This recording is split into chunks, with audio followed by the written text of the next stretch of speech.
It's summertime and it's time for camp. Marriage Camp from the Stupendous Marriage Show. Listen up, campers! Shalom, campers! Good sometime of the day to you. What's going on? I am Stu Gray. Hey, I'm Lisa Gray. And this is the Stupendous Marriage Show, Marriage Camp for summer 2019.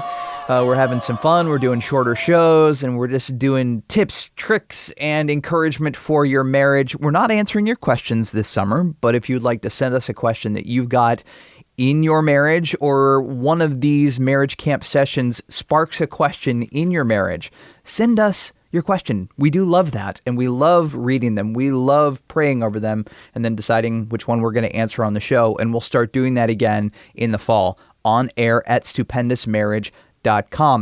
Our marriage tip this week needs a little setup. You pack up the family roadster, you've got all the suitcases, you've got the dog, you've got the kids, they're in the back seat, they're buckled in, and everybody's ready to go. Your spouse is in the passenger seat, and you're driving, and hey, you get to the in-laws because it's vacation! Yay! Vacation time! And you're hanging out with the in-laws in the summertime, and how's that going to be? Is it going to be good? Is it going to be tough? Is it going to be difficult? I don't know. But you get to choose before you get there. I would suggest on the road trip to see the in-laws on the vacation, to have a conversation about what the trip is going to be like.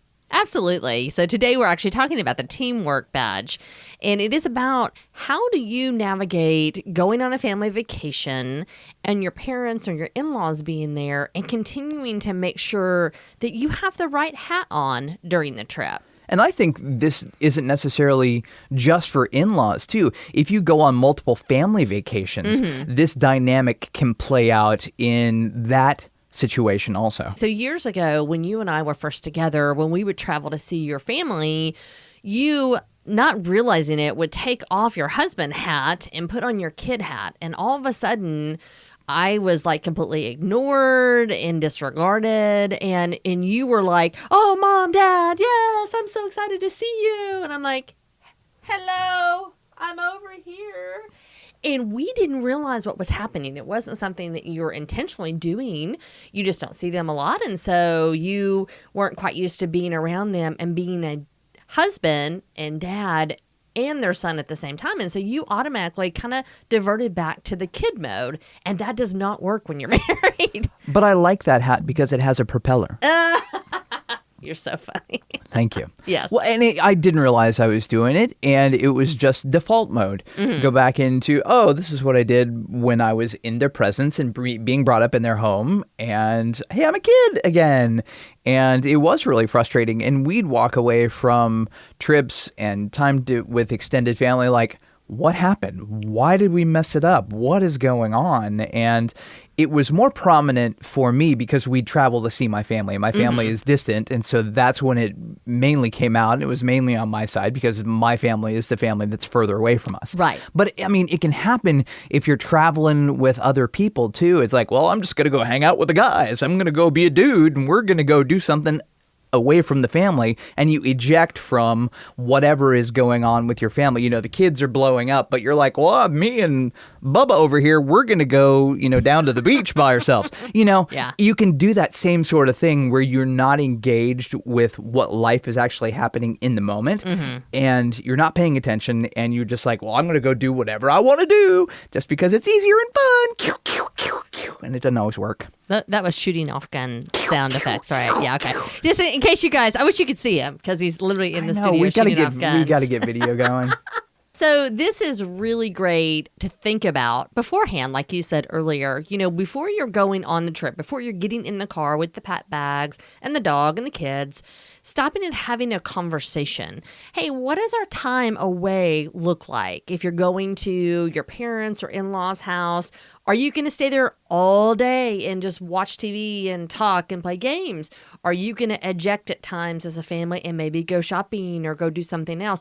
What is the plan? And I know you and I have really fumbled this up over the years, and now we have to be intentional before we go, all right, so what's the plan? Are we going to spend all our time with them? Or are we going to have some time time away, because it's so important that you establish those thoughts and boundaries in your mind before you get there. And then you also need to let whoever else is there know what's happening. Right? So, hey guys, we're so excited to be here. Yeah, we're excited about hanging out with you. We are going to take some time away also while we're here to go visit this friend or go over here to this restaurant or do other things. But we're so excited to be here and spend time with you. It's really easy for a family vacation to get really stressful because you plan yourself to the hilt. You've got 40,000 things going on, and then you need a vacation from your vacation. That is Right. a common phrase that people use when they get back from vacation because you're going so much, because you've got all the things on the list that you have got to do. Maybe vacation isn't necessarily a time to do all of the things. Maybe vacation is a time to reconnect with your spouse and reconnect with your family and enjoy the moments, enjoy a moment together, enjoy getting to know them again, enjoy doing something low key that doesn't cost $1,100,000, but really just seeing your kids' eyes light up when they see a sand dollar for the first time, or your wife enjoys whatever time and you get to spend with her on the beach just walking hand in hand, enjoying that moment. We go to beaches mainly for vacation, so that's where my mind goes. Yeah. I'm sorry if your trip isn't necessarily like that, but just taking the time and the things that you like about your spouse and your kids and being there and not always chasing the next thing to do. Mm-hmm. Yeah. The most important part is just talking to your spouse and really establishing before you go what you want your vacation to be. And I think most times, most of us don't do that. We just go, let the vacation happen, and then we go, man, we were fighting a lot, or we didn't agree a lot, or did we even see each other because we were going so many different directions? Really slowing down to think about how you continue to honor each other in your marriage during your vacation. And if you're with other people or other extended family, how you honor them as well. That's our tip for this marriage session, and we look forward to hearing from you always on air at stupendousmarriage.com, and we'll talk to you next time. See ya.